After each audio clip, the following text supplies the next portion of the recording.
Minute, आमच्या गावात 3 हल्ले झाले. शांत बसा रे. ऐका सर, आमच्या गावात किती हल्ले झाले? आमच्या गावात किती हल्ले झाले? पिंपरखेड गावात 3 हल्ले झाले. 3 हल्ले झाले. 3 हल्ल्यात तुम्ही कधी आले? लोक तर सगळे येतच आहेत. तुमचे लोक येतील कधी? दुसरं हल्ला झाल्यावरती येणार आहे? नाही ताई, जेव्हाही होईल असं काही आम्ही तिथे येऊ आणि जे पण आहे आम्ही अटेंड करू. माणूस मेले तुम्ही येऊन काय फायदा? सर ऐका, घटनेस्थानी काल तुमचा एकही अधिकारी आला नाही. आलाही नाही. कमीत कमी तुम्ही तिथं यायला लागत होतं. घटना काल 3 वाजता झाली आणि आता दिवस माळवता सर तुम्ही इथं आले. पण ती पटकन यायला लागत होतं. तुम्ही कालच्या काल सर यायला लागत होती. तुम्हाला कळवळ आहे की नाही आमची? की फक्त तुम्ही कागदपत्र वाचताय आणि बोलताय का? एक मिनिट सर 1 मिनिट आमच्या सांगते. 1 मिनिट ताई, आपलं सगळं बरोबर आहे. मी याच्याबद्दल दिलगिरी व्यक्त करतो.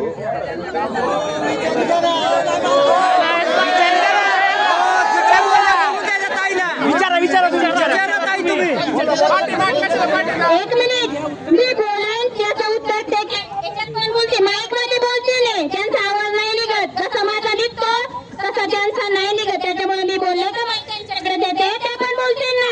तुम्ही शांत राहा.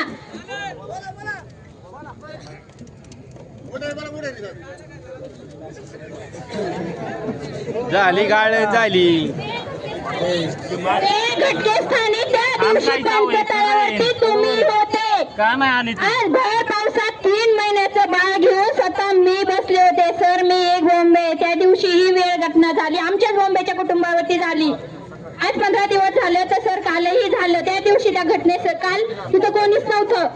वाघावरती अटॅक करणारे मी, माझा नवरा आणि माझी शेजारची जाऊबाई, आम्ही त्यांना सांगितलं की तुमचं म्हणजे जावाचं नेलं, त्यांना सांगितलं की तुमचं बाळ वाघाने उचललंय. उसात आम्ही स्वतः डोळ्याने बघितलं. उसा सुधील आम्ही घुसलो. गुडघ्या इतक्या चिखलात आम्ही गेलो तर तिथं बघितलं वाघ बाळापाशी बसूनच होता सर. आम्ही गेलो तर तो आमच्यावरती अटॅक करीत होता सर, गुरकत होता. तर मी माझ्या नवऱ्याला, जावला आणि त्या बाळाच्या बापाला म्हटलं की आपण चौघं जाऊन उपयोग नाहीये. आज उसात जर तो आपल्याला आला तर आपल्याला सुद्धा त्या उसातून पळता येणार नाही. जेव्हा जास्त पब्लिक आली तेव्हाही आम्ही 50 जण आतमध्ये पळालो सर. तेव्हा तो वाघ सोडून गेला. आज माझी लेकरं लहान आहेत. तुम्ही घटनास्थळी येऊन मी एवढी कळकळीने बोलते ना, तुम्ही घटनास्थळी या, तिथं आमची अवस्था स्वतः पहा. आज चिखला पाण्यात आम्ही तिथं कसं राहतोय, आमची कळवळ काय सर? एशीत बसून बसणाऱ्याला काय कळणार आहे शेतकऱ्याची तळमळ? नाही कळणार तुम्हाला तर नाही साहेब. घटनास्थळी मला असं वाटत होतं सर, स्वतःच जर काही झालं तर लगेच जातो, लगेच विमान पिकतं. आज कालच्या धरून आमच्या बाळाची डेड बॉडी कुठे आहे सर? दवाखान्यात. एक मिनिट त्यांना पण सगळं माहिती आहे. आपण कशाला विचारताय? कॅमेरात ते सगळे पाहतात, त्यांना सगळं माहिती आहे. त्यांना पण बोलू द्या. कुठे आहे सर आमचं? आहे ना सर दवाखान्यात. बाळाची आई इथं आहे, बाळाची आजी वयोवृद्ध आहे. 2 महिने झाले बाळाचा बाबा वारलेत. आज बाळाची आजीची अवस्था अशी आहे सर, तिला पण अटॅक येऊ शकतो. त्याला जबाबदार कोण? आज माझी 2 मुलं, त्यांना कहाणी लेकरं मी घरी सोडून आज इथं आलेली आहे. माझा नवरा सासरा इथं आहे, वयस्कर सासू आहेत. आज माझ्या घराला लॉक लावून दुसऱ्यांच्या घरात माझी सासू 2 पोरं घेऊन गेली, 10 लेकराला. आज माझा फोनवर बोलतोय मम्मी तू घरी ये. रात्री ती घटना झाली, माझं पोरगं रातभर झोपलं नाही सर, रात्र डचकून उठतंय. त्याला जबाबदार कोण? त्याला जबाबदार? तुम्ही म्हणता आज एकच वाघ मारू, पिंपरखेडात 1 वाघ नाहीये काय? जो दिसत त्याला मारा. आणि तुम्ही काय सांगता पिंजरे ना सर? वाघात राहणारी वाघीण फक्त मीच आहे. काय वाघात राहणारी वाघीण मीच आहे. आज तुम्ही फक्त वाघ वाघ म्हणताय सर, तुम्ही लांबून अनुभव वाघाचा घेताय. पण रोज आज त्या शेतात मी राहते, मी शेतात काम करते. घास कापीत असताना कोणते सर ते नाही कोणते सर आहे ते? केशकर सर आहे ना. रोज शिवण्याचं झालं, शिवण्याचा बळी गेल्यावरती रोज आमच्या तिथे येत होते, पिंजरे लावित होते. ते सांगत होते. शेवटी कसं आहे सर, आम्हाला वन अधिकाऱ्याला बोलण्याचं काही म्हणजे पोलिसांना डिपार्टमेंटला बोलून काय करायचं आम्हाला? कारण की त्यांचाही हात कायद्याने बांधलेले आहेत. पण सर तुमचे काय ना बांधलेले? आम्ही कोणत्या अधिकारी, मी इथं पैसे सांगते सर, मी कोणत्या अधिकाऱ्याची नाही, कोणत्या पक्षाची नाही, कोणत्या नेत्याची नाही.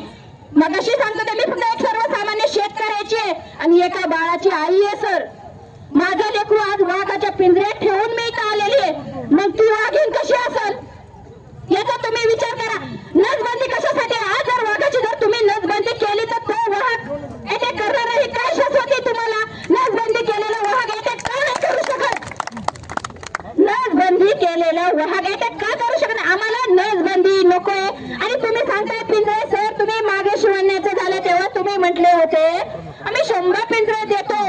कुठे तुमचे 100 पिंजरे? सर तुमच्याकडे फक्त 7च पिंजरे येतो. तुमचे अधिकारी तिथे येतात, आम्हाला आम्ही म्हटलं का त्यांना अरे इथे पिंजरे लावा, ते सांगतात अरे आमच्याकडे फक्त 7च पिंजरे आहेत आणि ठेवलेल्या ठिकाणचे पिंजरे आम्हाला कसं काय आम्ही उचलून, आम्हाला उचलून पण देत नाहीये. आणि त्याच्यात जर कोंबडी ठेवली सर तर मागं कोंबडी ठेवतात का? तो वाघ त्याच्यात जात नाही, कोंबडी खातो, मग उद्या दुसरी कोंबडी आणायची कुठून? आम्ही देऊ का सर? एक आईची कळवळ म्हणून आज मी ना माझी शेळी रोज त्यांना द्यायची. आम्ही रोज आम्ही पाहायचो, स्वतः पाहायचो नेमकी वाघ कुठून गेलाय, त्यांची पावलं रोज उठल्या उठल्या सर आम्हाला तो धंदा लागलाय. काय आम्हाला तो धंदा लागलाय. त्याच्यामुळे आम्ही काय म्हणतोय, तुम्ही काय म्हणता नरभक्षालाच आम्ही फक्त मारू आणि हेच नरभक्ष आम्ही कसं काय ठरू? एखादा मेन नरभक्ष मागून आला माझ्यावरती हल्ला तर का नाही करू शकत? नरभक्ष नको सर, ऑन दी स्पॉट तुम्ही वाघाला मारून टाका. काय तुम्ही विचार करता? आज तुम्ही मगाशी तुम्ही का 15 दिवस बोलले, 15 दिवस परमिशन द्या बाळा, आम्ही 15 दिवस तिथं ठेवू का सर? आज माझं तहान लेकरू सोडून मी आधी तर 15 दिवशी सर बसू शकते का? 15 दिवस तुम्ही कायदा रात्रीत बदलू शकता, नोटाबंदी तुम्ही रात्रीत बदलू शकता. मग आज एक बोलणाऱ्या आईचं तुम्ही काही नाही समजू शकत का? आज तुम्हाला पण लहान लेकरं आहेत ना, तुम्ही पण एका बापाचे दोन मुलाचे वडील आहेत सर. तुम्हाला मी कळकळून बोलते, आपलं जेव्हा आपलं जातं सर तेव्हाच कळकळ येते. आज विचार करा, जर पिंजऱ्यात आमच्या ऐवजी तुमचं बाळ जर वाघाने उचललं असतं तर तुम्ही काय केलं असतं? तुम्ही या खुर्चीवरची तुम्ही या पदावरती बसले असते का? किंवा कागदपत्र आम्ही बघू 15 दिवसांनी बोलू असं म्हणताय का सर तुम्ही? आज बाप मृतदेह साईडला पडलाय, बाप साईडला पडलाय, आई बिचारी तर दस रडतीये. अशी कोणती आहे लेकराचा मृत्यूदेह जागेवरती ठेवू नाही तर बसली फक्त न्यायासाठी, फक्त वाघाला मारा सर. आज सकाळी वाघ तिथं त्याच्या शेतात वाघ आहे, आमच्या घरा शेजारी वाघ आहे सर. सकाळी 6 वाजता आम्हाला तिथं वाघ दिसलाय. आता ही पिंपरखेड मध्ये किती वाघ मोकाट्याने फिरताय सर. ऊसाची तोडी जाऊन जायची 2-4 पिल्लं दिसली.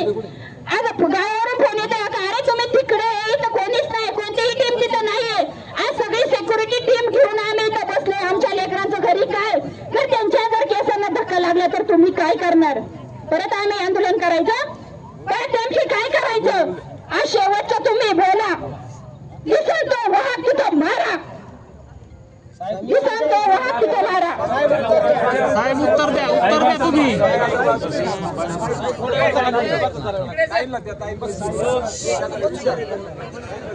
त्यांना जागा द्या.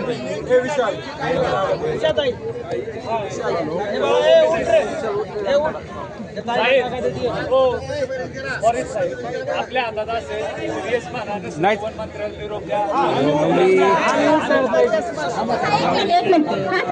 आम्ही जेवढं कळवलं वाईट नका वाटू. माझं चुकत असेल तर सर तुम्ही मी तुमच्यावर पाया पडते.